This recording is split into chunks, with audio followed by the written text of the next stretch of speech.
Welcome to AT&T Byron Nelson week. We've got a good field overall. It's a top-heavy field, even after Dustin Johnson withdrew, which really threw a big wrench into the odds that we have on FanDuel Sportsbook. A lot of the golfers I liked initially had their odds shortened, which is both a good sign, but also not necessarily ideal. But we can see here on FanDuel Sportsbook, we got some pretty heavy, particularly with Bryson Deschambeau at 7-1. That's a really short number in a field this large. I don't care who else is in the field. 7-1 is a pretty tall order, all things considered.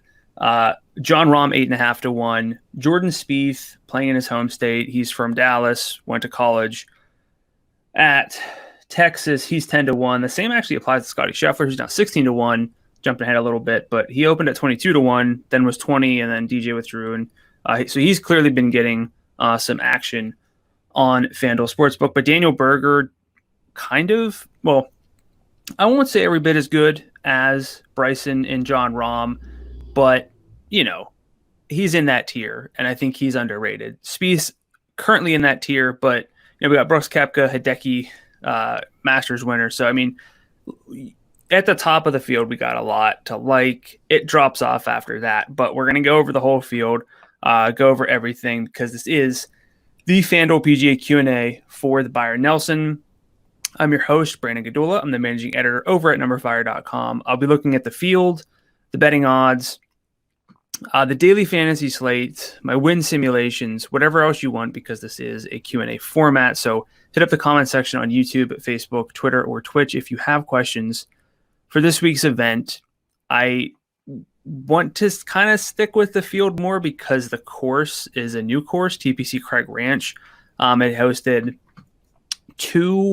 what is now the Korn Ferry Tour Championship. It was the Nationwide Championship in 2008, the Web.com in 2012. So it's been a while since we've had events here.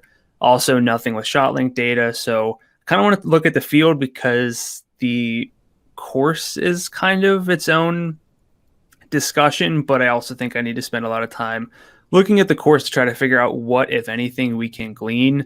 And again, after those names there, we have Matthew Fitzpatrick, Mark Leishman, Will Zalatoris, Sam Burns, and then we do kind of get that drop off. So, I think I hit on the big hitters for this week, and I think big hitting will be important for this week at the Byron Nelson at TPC Craig Ranch. I usually like to look at this tool here on Data Golf, the historical event data page, looking at what drives variation in scoring, looking at the course fit. But, we got a new course for this event. So keep that in mind when you're digging back into who's done well at the Byron Nelson. It's not going to be really useful at all because this has been at Trinity Forest for the past few years, but Trinity Forest just didn't really pan out. Too hot, no shade. So they moved it to TPC Craig Ranch, which was basically designed to host a PGA Tour event. From what I've heard, looks like a pretty solid course. But I'll get into that in just a second because there's not a whole lot that we can look at from a past history standpoint. So I'm gonna jump over here to the GCSAA page. And look at just some of the actual stats that we have, some of the information. We can see it's a par 72. This played as a par 71 when it hosted those Korn Ferry Tour events. So I don't know if that's going to shift. So far, it has just been listed as a par 72 everywhere I can see. But this here makes me think that maybe it will be a par 72. There were storms that kind of required some shifting of tee boxes. So possibly it's a par 72. Either way, I don't think anybody should be making decisions based on whether a week is a par 71 or a par 72. Trying to give you all the information that I have because there's so much of an unknown this week. So par 72, 36 in, 36 out, 7,468 yards. So it's going to be long. Stimp meter 11.5. So, not lightning fast, but pretty fast.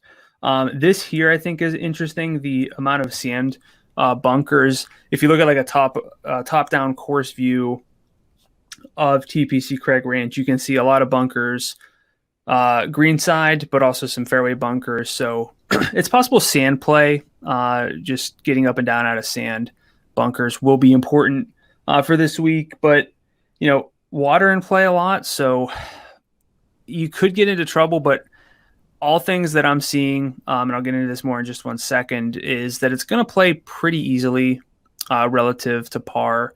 So I think we're going to need some guys who make birdies. One specific note that's important: greens are bent grass this week.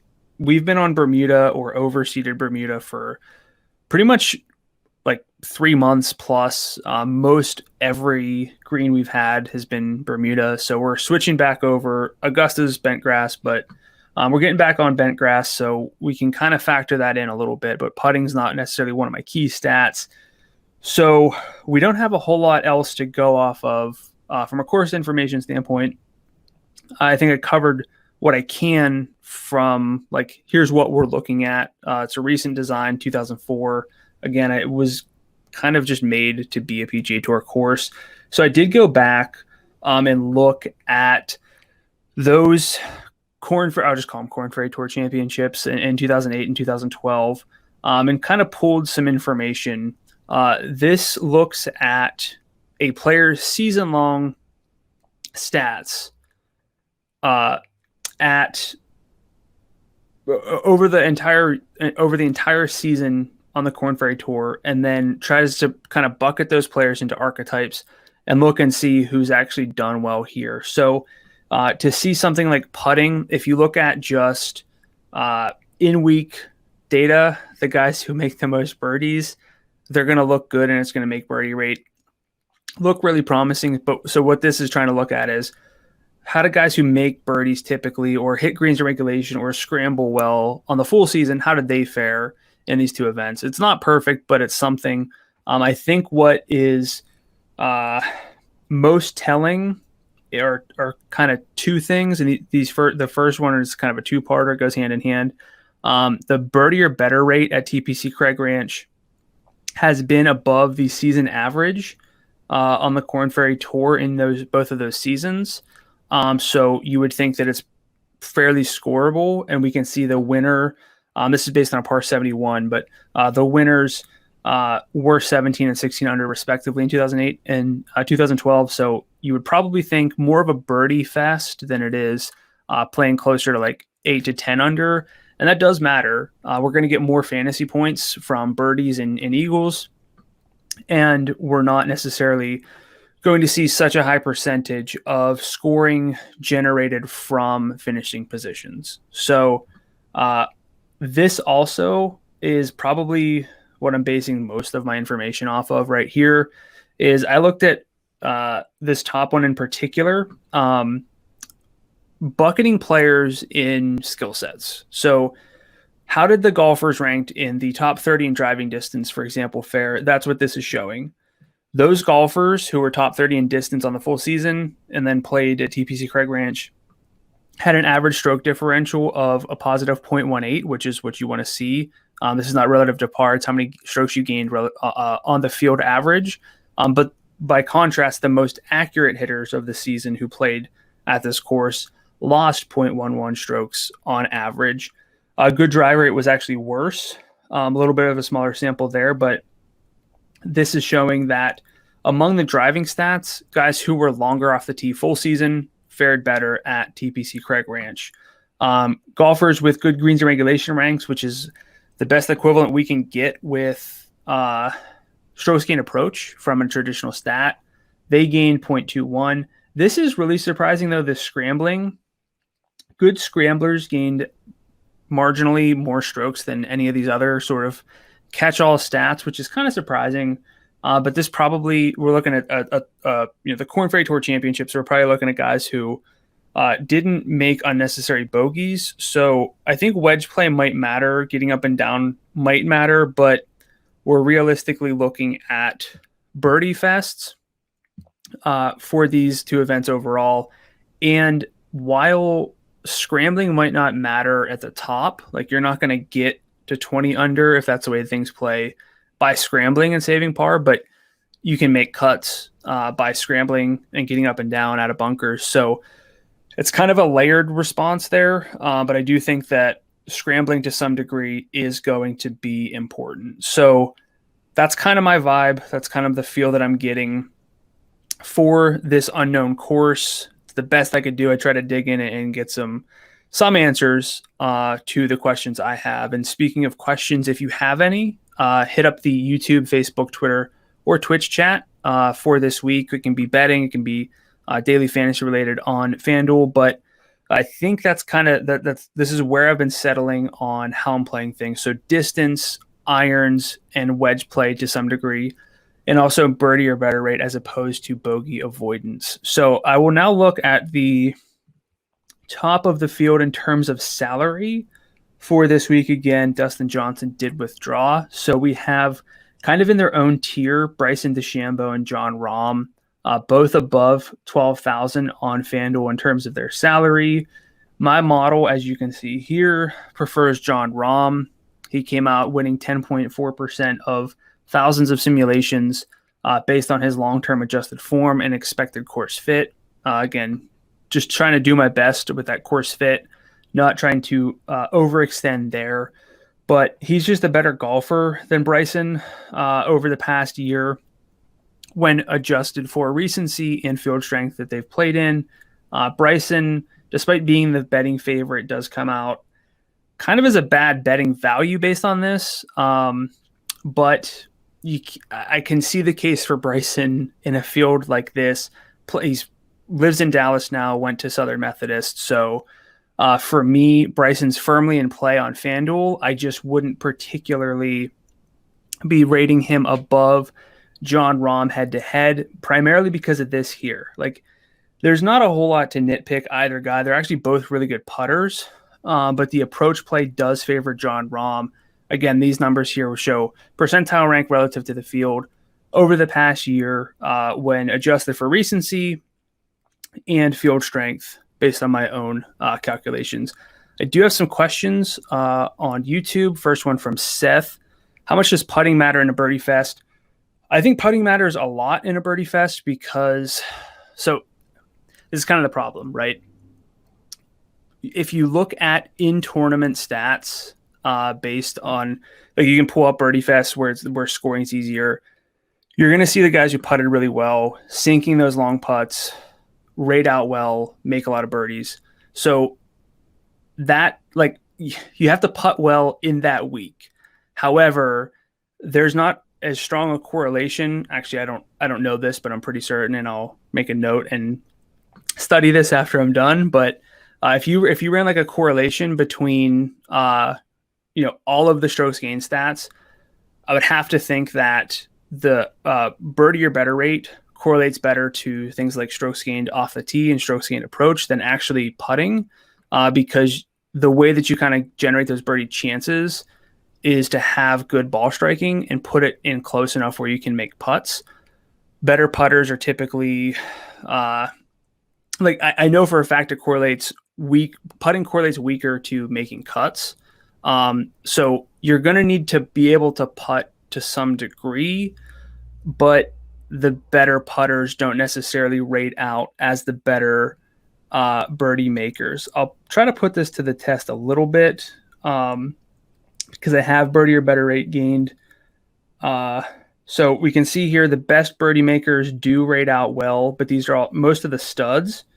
But Eric Van Rooyen's a good example of someone who is not a good putter, but makes a lot of birdies. I wouldn't necessarily look at some of these elite players who are actually strong putters and they're getting a lot of adjustments for their, like, the fields they play in. And also, like, you don't think of it, like, you don't necessarily as an elite putter, but he is.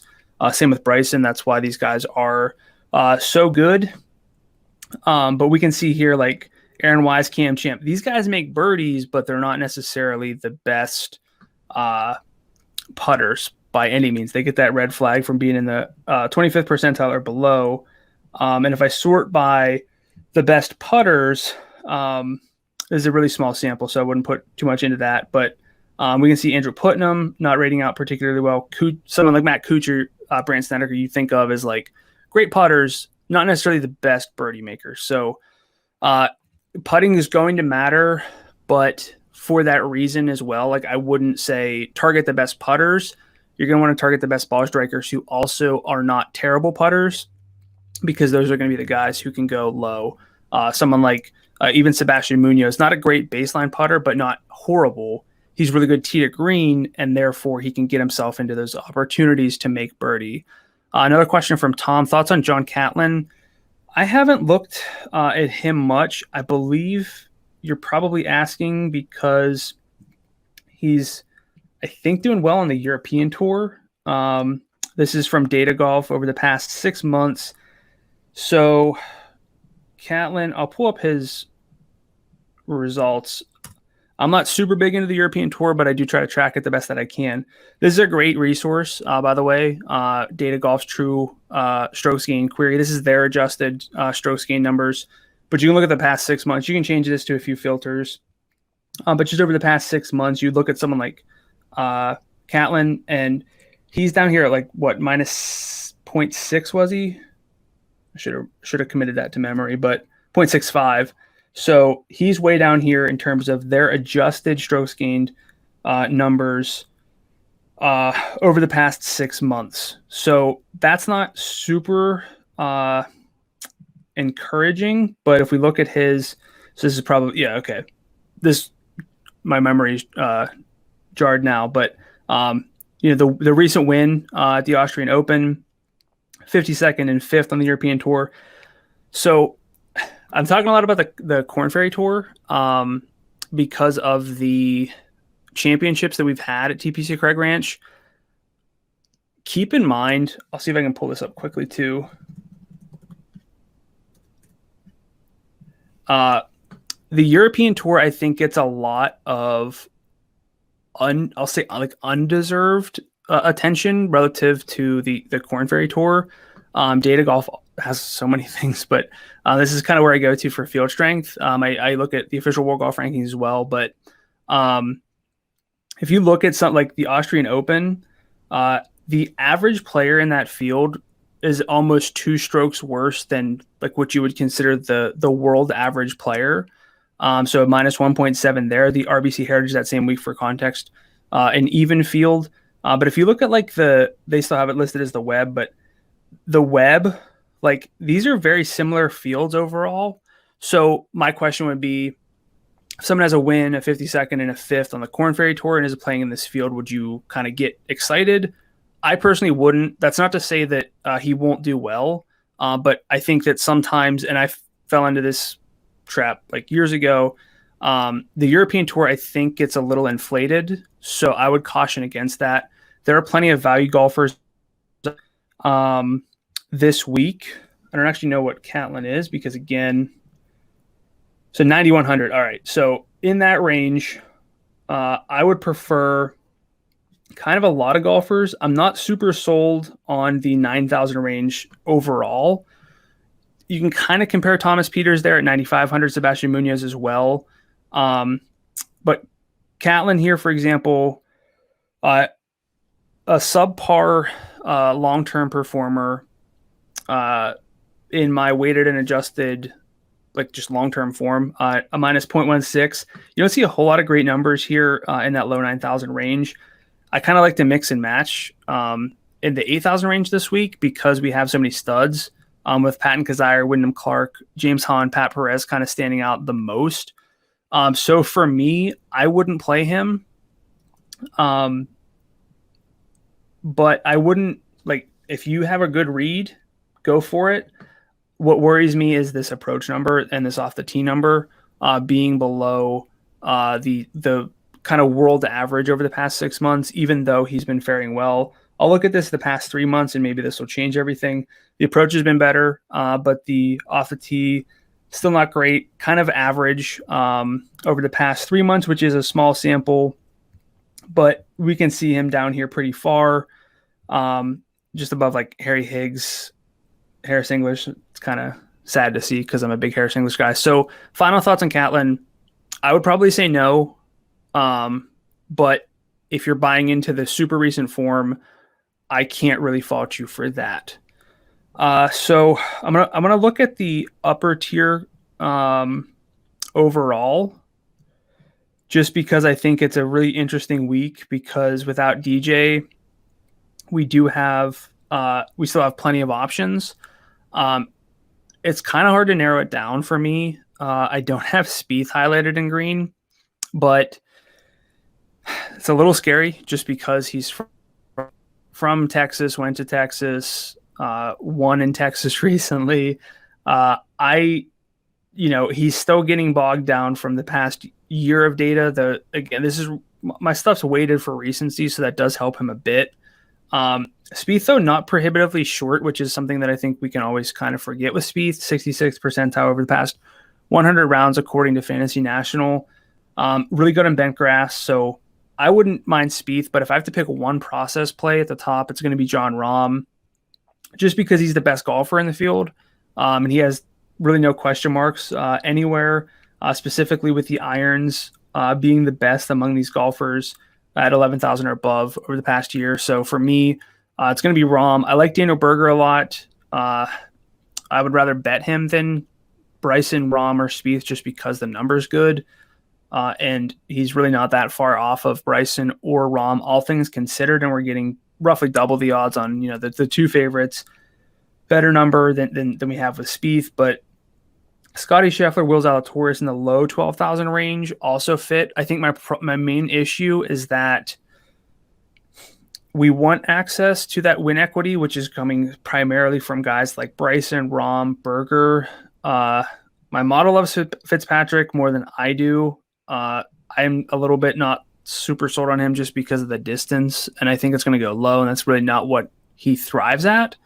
But kind of take your pick. I didn't even mention Brooks. I think I was talking to Jim Sonis earlier on the Heat Check for this week. We like Brooks from a tournament standpoint because there's a whole lot of unknowns with Brooks, and I think that's kind of one we can take advantage. So tons of plays at the top. That makes this second tier a little less appealing to me. I do have some names like highlighted, but probably going to skip over this tier mostly. Sam Burns coming off a win, super long off the tee.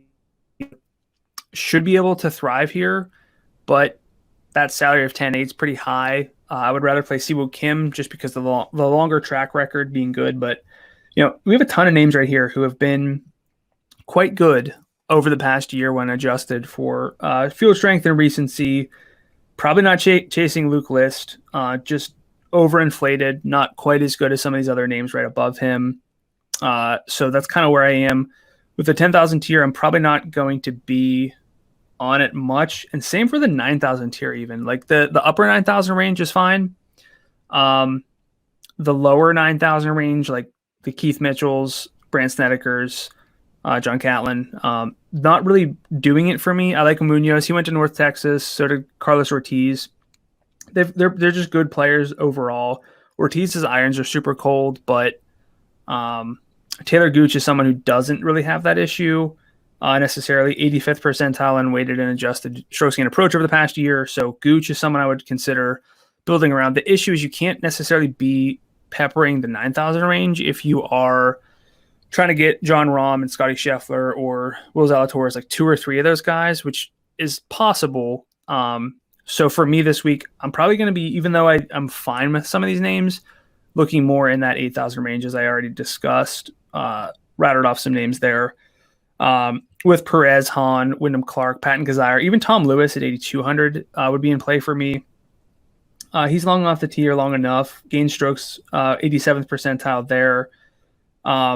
Short game's just okay, but long off the tee kind of fits from that angle. So, we do have options this week. And I'm going to flip over to my betting model real fast just because I didn't talk too much about the betting angle this week, but you can see Jon Rahm here rates out as somewhat of a fair value at his current number of 8.5 to 1. Bryson definitely doesn't.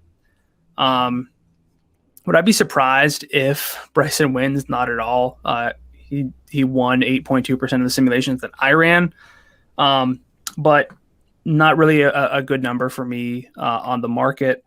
At 7 to 1, Daniel Berger, Matthew Fitzpatrick rating out well. I would definitely rather play Berger even at 14 to 1, just because Fitzpatrick, I don't really think this is the right course for him. He's just been really good and really underrated overall.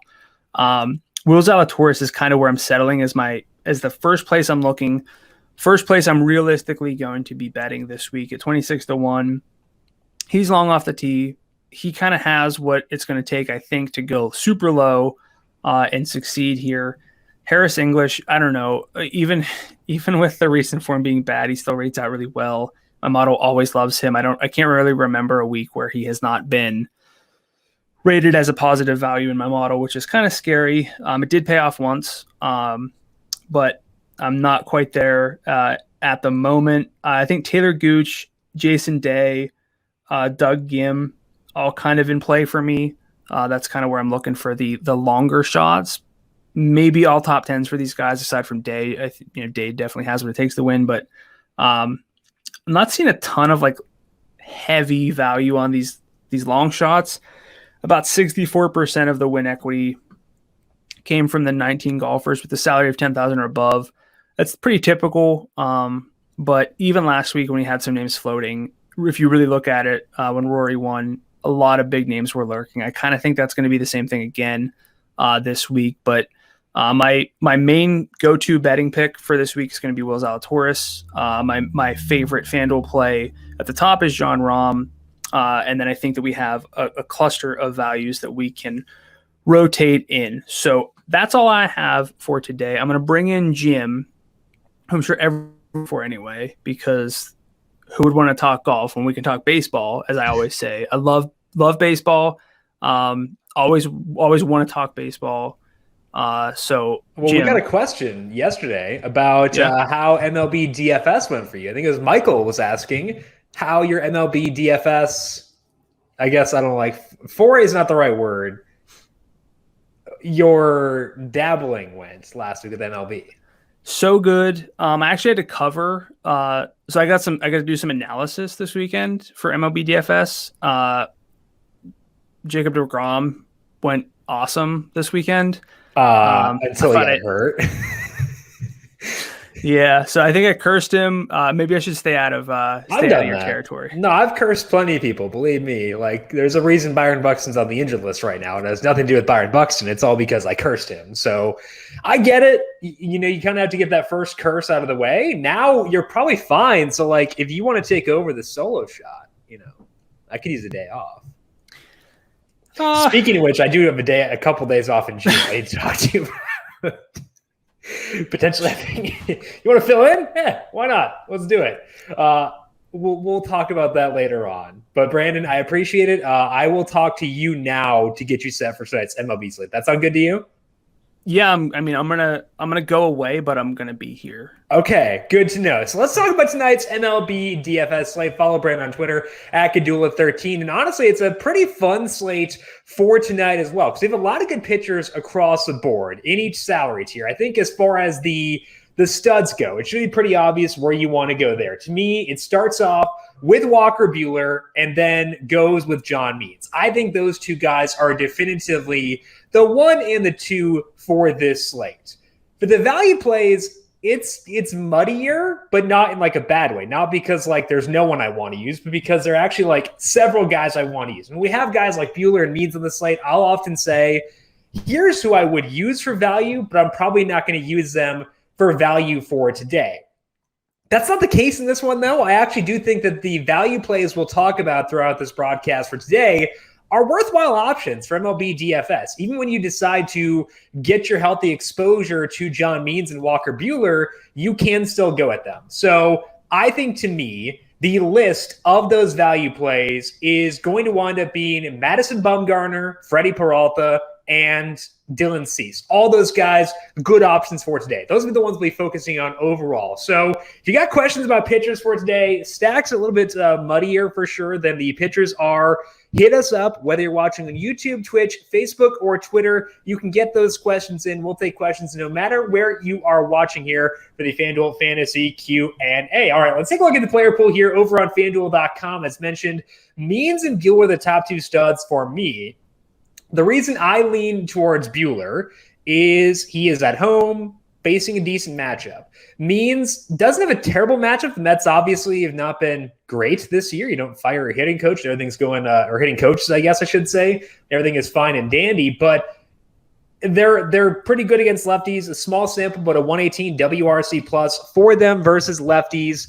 They're pretty solid. So I don't like targeting the Mets all that often with opposing pitchers, especially with lefties, because they've got some guys who do benefit from that. Whereas the Mariners, I'm okay going there. 94 WRC plus, 25% strikeout rate. Buehler's been very good. The sample I have on him is his past 4 starts. With his cutter usage being up, he's been really good. He is letting up a lot of hard contact, as you can see here, a 13.6% barrel rate against, but 31% strikeout rate, 2% walk rate, 2.65 skill interactive ERA. He's just been awesome across the board. So that's why I put Buehler over Means for tonight. Buehler will be my number 1 pitcher, even when you account for the salary savings we can get elsewhere. So Buehler's number 1 for me. Number 2 is going to be Means. Number 3 is Madison Bumgarner. He is someone I didn't expect to talk about in a super positive light this year, because so rough all of last year. I know there was some buzz around his last couple of starts, but even when you look at the numbers behind those, wasn't great. Like, he got some strikeouts, but he got no whiffs. So I wasn't super sold on Bumgarner being good this year. And the first couple of starts he made this year, pretty rough. 6, 5, and 6 earned runs against him. But those all came before his velocity increased. So what you look here is you'll get the pitch type to see which pitches he throws most often. We'll see here the cutter and the four-seamer, the ones we want to key in on to try to judge the velocity for Bumgarner. Go to velocity and see in that 4th start, his fastball velocity jumped in a pretty massive way. I don't tend to, like when I'm talking about trying to find each pitcher's most relevant sample, I don't tend to go based on velocity all that often because it's fluky. It can be influenced by factors such as weather and stuff like that, and just, other stuff. Some stadiums have a hotter gun than others, but when it's a jump as big as this, where Bumgarner went up 1.3 miles per hour on his four-seamer and went up like 2.5 on his cutter, that's a lot. So what I have on my sheet for Bumgarner is actually his past 4 starts. In that time, 2.88 skill interactive ERA, 31% strikeout rate, 3% walk rate. Still some hard contact against him because he does lean on that cutter, but good numbers across the board. I think I mentioned that I had Bumgarner as a top value play. I actually don't. I lied. It's still in Cease, but that's why I'm in on Bumgarner, even though I was stacking against him earlier this year. My top value play, we don't want that. My top value play is Dylan Cease facing the Twins, another guy who's made some tweaks recently, and the most relevant sample for him is also due to velocity, but it's because of a decrease in velocity. He started throwing more four-seam fastballs and throwing them softer. I believe this is his past 4 starts. Let's see here. Past 4 starts for Cease, but 3.04 skill interactive ERA, 37% strikeout rate, not a lot of hard contact against him, and the key differentiator, and the reason I wound up going with Cease over Bumgarner is the temperature here. 48 degrees for Cease versus 91 for Mad Bum. I'd assume they had the roof open in Arizona for tonight.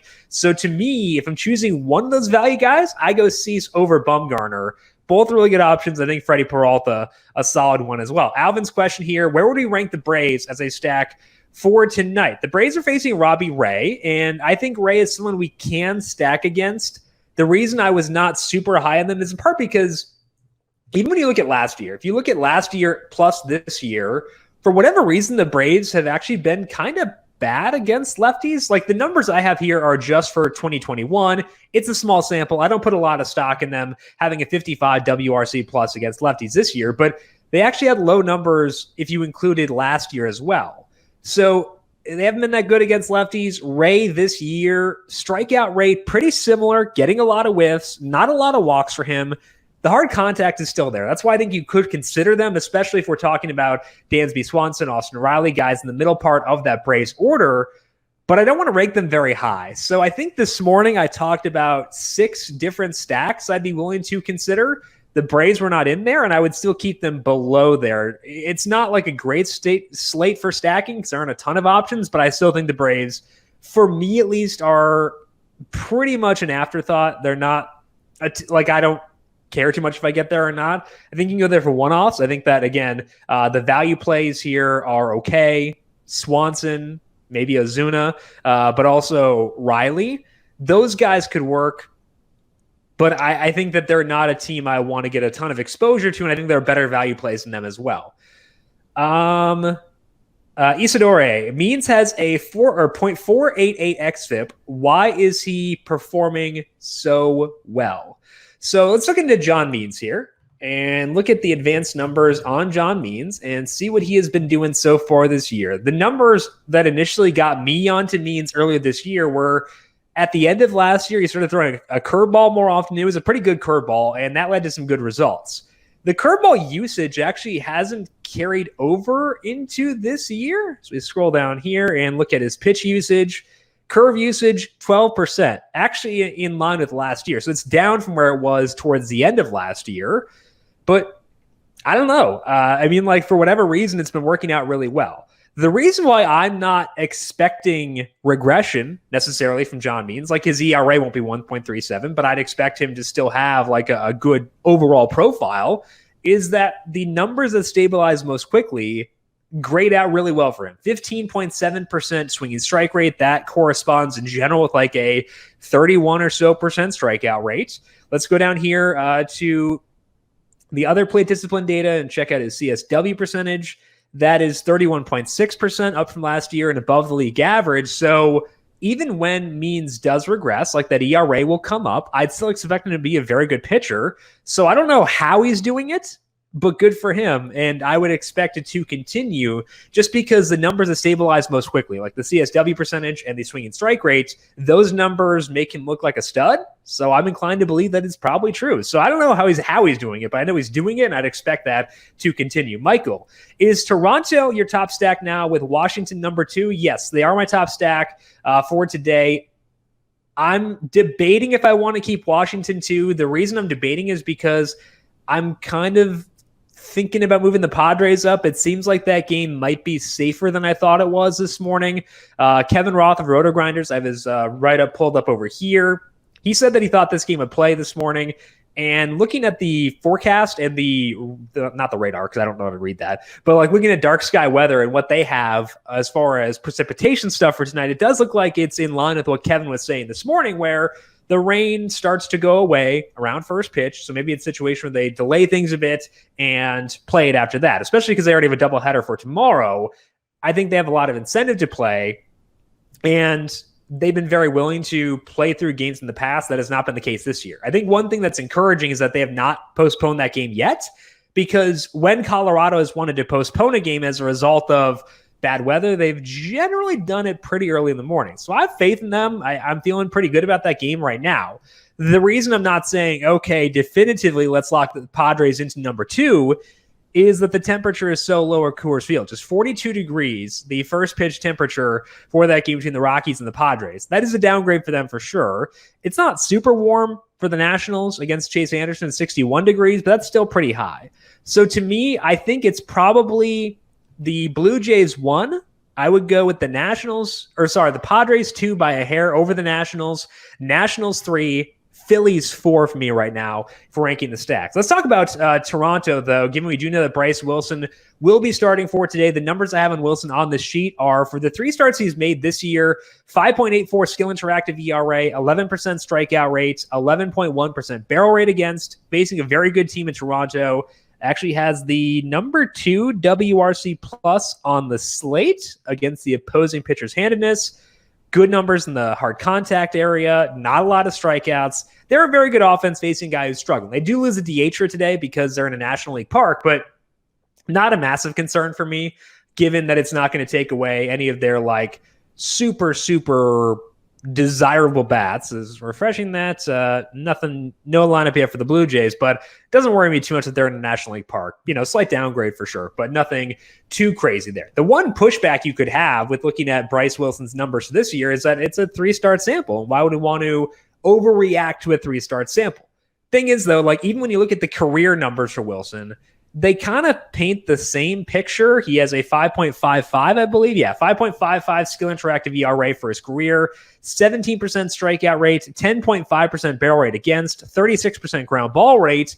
He is young. He is in his age 23 season. You should not, if you're like a Braves fan, don't give up on Bryce Wilson yet because he's very young, and the numbers in the minors said that he'd probably wind up being a good pitcher. Got some ground balls, could get some whiffs. So I wouldn't give up on Bryce Wilson yet, but for now, I'm going to stack against him until we get a read that he's made some changes, made improvements. We haven't gotten that yet. So as of right now, the Blue Jays would be my number one stack for today. Let's go actually tinker around here. We're going to plug in.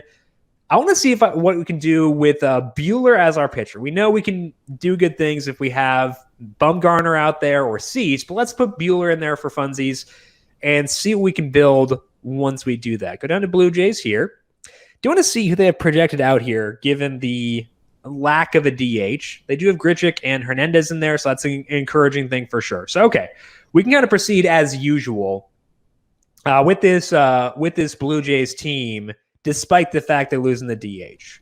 So I want to try to get to Vlad. I'm going to plug him in at third base and see what that leaves us with. 2886, okay. We're definitely scrambling a little bit, but we put Grichuk in there. I could consider Lourdes Gurriel. Let's go over here to the splits against righties. Pull up the Blue Jays. Gurriel might not be in there, just given that they, again, don't have the DH. He could potentially be the guy who gets a squeeze. Let's sort here by plate appearances and see if we can justify considering him. 86 plate appearances. Woof. 19% hard hit rate. Yuck. Okay, so let's not do that. It may be kind of tough to get to Vlad because I don't think I can justify going Gurriel, but let's go with Teoscar there as the third option in the stack, and then we're deciding between Bichette, Semien, and Biggio as the other option most likely. Okay, so let's go to their page over here and see who we should rank highest in that group. I've used Semien a lot this year. It's worked out pretty well. Bichette, obviously hitting for some power too.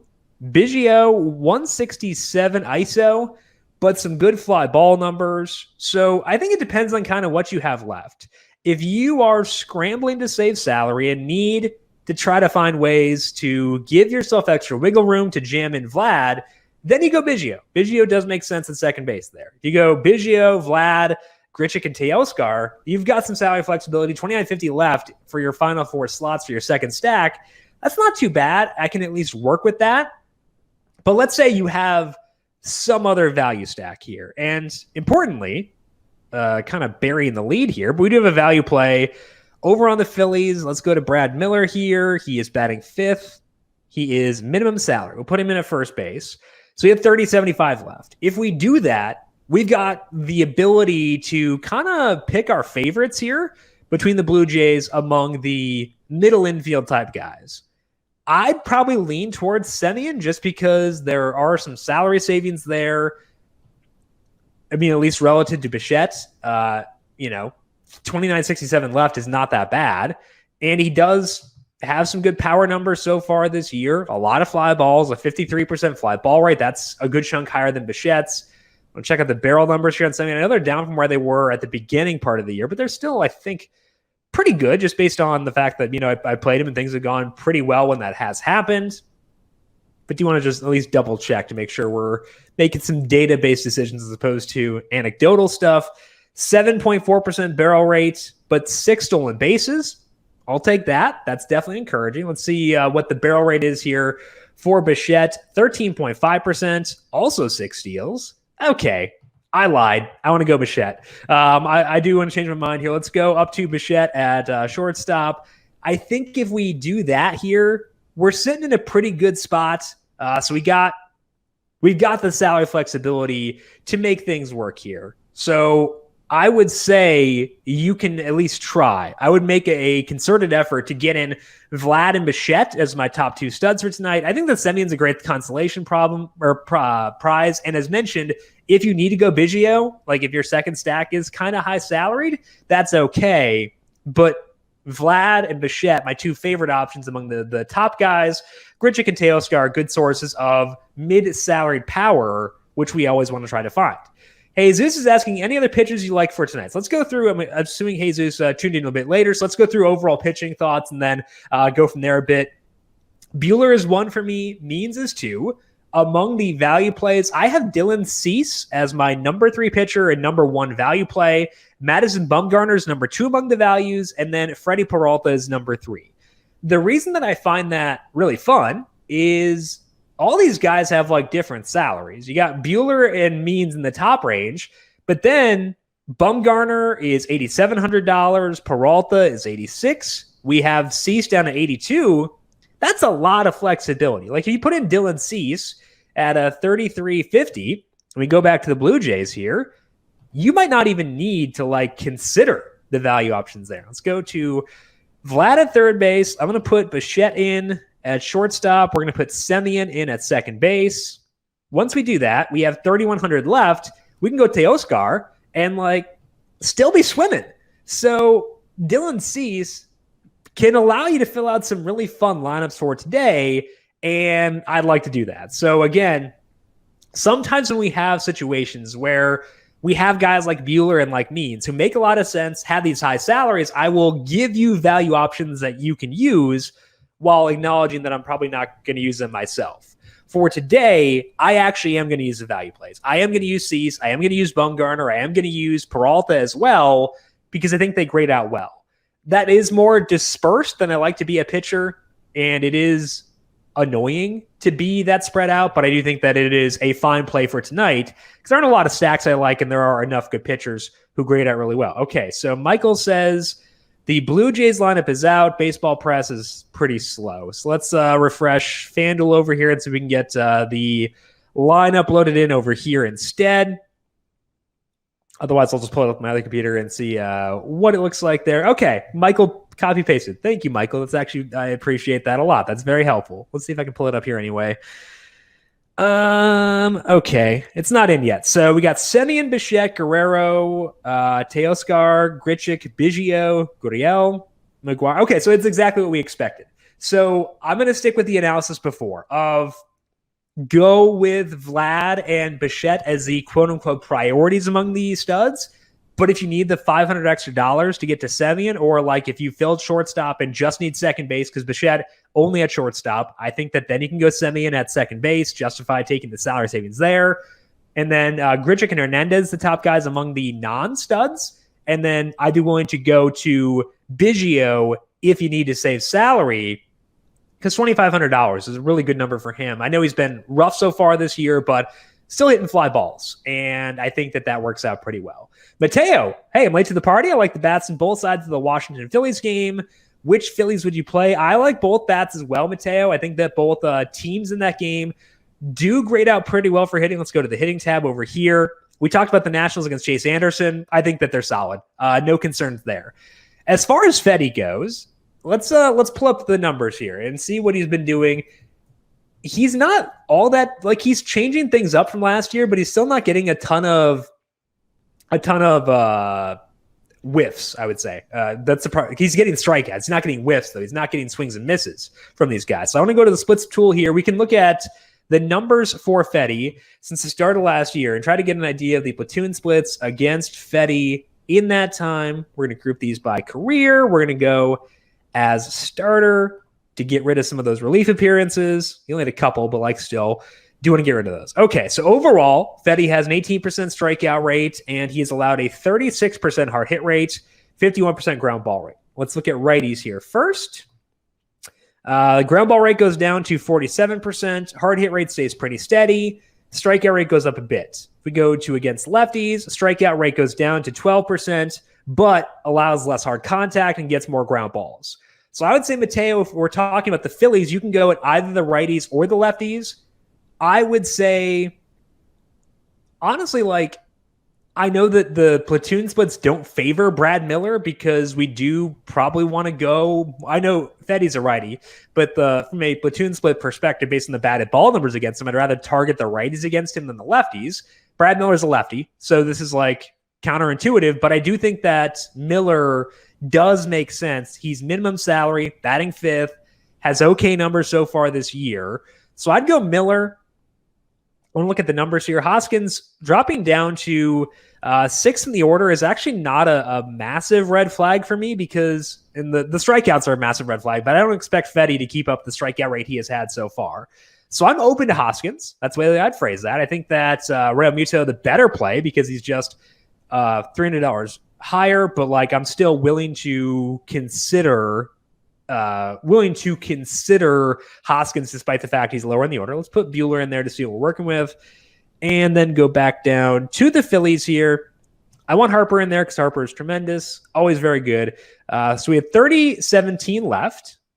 Didi dropping down to 7th. That's interesting. Let's pull up the Phillies numbers against righties so far this year to see who we want to go to. I think like consideration set for me would probably be like Kutch. Numbers against righties, not great. Not a lot of power there. Didi, 143 ISO, not a ton of hard contact. Real Muto, he's good. Okay, I'm going to put Real Muto in there. Over Hoskins, because the salary discrepancy is not actually all that big. And then we're deciding between Kutch and Didi, basically, for the third slot. Gene Segura, I guess I could go with, but power numbers don't really stand out too much. So between Didi and Kutch, I'd probably lean towards Didi. No strikeouts, still putting the ball in the air, even though he's not hitting the ball super hard. It's still generating power. So lower in the order. Kutch is a guy I tend to prefer against lefties. I face a lefty tomorrow, so we can go ahead and enter McCutchen there. But I think this is probably where we're looking with the Phillies. It's annoying to lock up the catcher / first base and the utility with the same stack, but it also means like they're going to cannibalize roster rates altogether. So honestly, like if you're playing a tournament, like let's say you're going with Cease and you got some salary flexibility, gloss over Miller, don't take those salary savings and go with Hoskins and Realmuto because that'll be a less popular combination between the two. So for tournaments, maybe you go with Hoskins and Realmuto together because I would not expect those two guys to be in the same lineup together all that often for tournaments. I think that's a sharp way to play things for today. Don't know if you can make it work with Buehler and those guys and still getting Harper in there, but I at least want to make it work. So that's what we're looking for at the Phillies for today, Mateo. I think you have flexibility to use either righties or lefties based on what Fedde has done since the start of last year. Alvin, is it too early to focus on results from this year for batters? Should he focus on fly ball and hard hit rates? So good question overall. And I actually made the switch yesterday to go to just 2021 data. The area in which I deviate from that is often against lefties because the Astros had like 60 or so plate appearances against lefties, but most teams do not. Let's pull up the overall numbers here versus lefties this year. We're going to see like some teams with like 200 or so plate appearances against lefties. Like, that's not great. We want more than that. So I do look at that now versus lefties. Like, again, on the sheet that I have here, the numbers I have are exclusively from 2021. There is no 2020 data on this sheet outside of maybe a couple pitchers. Maybe I went back to last year. Yeah, I think Lamet, his numbers are from last year too. Don't consider Lamet as a pitcher because his pitch count's super low. But outside of that, it's mostly just 2021 data. I would say for platoon splits, Alvin, maybe you want to look back at 2020 as well. Like we did with Fedde, we wanted to dig in there because like for pitchers, it's not a large enough sample to trim things down yet. But I think that for hitters, you're okay to start looking at just 2021. Hard hit rate and fly ball rate stabilize around 60 to 80 balls in play. So yes, those are the numbers I'd look at. Strikeout rate's a big one too. Strikeout rates stabilize at 60 plate appearances, which is much smaller than fly ball rate and hard hit rate, much smaller than 60 to 80 balls in play. So strikeout rate is number one as far as quickly stabilizing stats you can look at right now. I would say hard hit rate and fly ball rate 2A and 2B. But Alvin, I think the other thing I would say with this year is I am still focusing more on barrel rate than hard hit rate and fly ball rate because it kind of encapsulates both, and that one will stabilize more quickly. We can't get platoon splits for barrel percentage, at least not that I know of over on FanGraphs, but I would still look at their numbers overall and see what the barrel percentage is because I feel better about that stabilizing than I do about hard hit rate and fly ball rate versus righties versus lefties. So right now I'm looking at 2021 data, Alvin, to answer your question. I think it's a good time to make that switch, but with some key caveats being platoon splits for pitchers. I'd still look at 2020, depending on, what if they're very similar to this year to what they were last year. And then also for lefties, I'm sprinkling in some 2021 data as well. Diffuse asking about Matt Olson. Okay. A's are facing Nathan Eovaldi. He lets up balls in play, but they're mostly on the ground, and not a lot of them are hard hit. So I don't really feel the need to go with Matt Olson for today, especially because, I think catcher / first base is pretty low. You got Vlad there. You've got Realmuto, Hoskins. You've got Brad Miller there. You've got guys in pretty much every salary tier.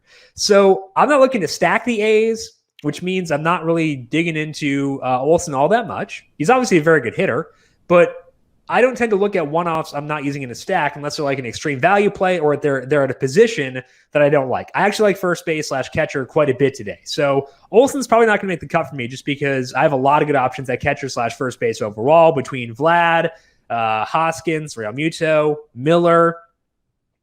See if there's anyone else from the stacks who like for. I don't mind Carlos Santana. He's not as good against from a power perspective against lefties as he is against righties, but still worth considering there. Josh Bell. I don't know. He's been kind of bad for a while now, but like he's in a stack that I like, so I'll probably be higher on Josh Bell than I am on Olsen. Like if I were like making projections for this slate, Matt Olsen would probably have a higher projection than Josh Bell, but I don't really care too much about that. I just want the who fits better with my stacks, and Josh Bell fits better with my stacks. So no Matt Olsen for me today, just because I have a lot of good options at catcher / first base. That is all the time that we have for today. But as always, we are back once again tomorrow for another slate of MLB DFS. The solo shot is on YouTube, 9 a.m. Eastern on the numberFire Daily Fantasy Podcast feed after that. And then back with the MLB Q&A, 4 p.m. YouTube, Twitch, Facebook, and Twitter. Make sure you are subscribed on your platform of choice there. And if you're watching YouTube, hit the like button. That helps us out quite a bit. We do appreciate those of you who have done so already and appreciate all the good questions as well. Thank you to Brandon Gdula for the lead-in for today. Make sure you follow him on Twitter at Gdula13. I'm on Twitter at Jim Sannes, JimSannes. Big thank you to Calvin Theobald, our video producer, for running the video side of things here today. Thank you, Cal, as always. And thank you to everyone for tuning in and asking the good questions. Good luck tonight. We'll talk to you all once again tomorrow. This has been the FanDuel Fantasy Q&A.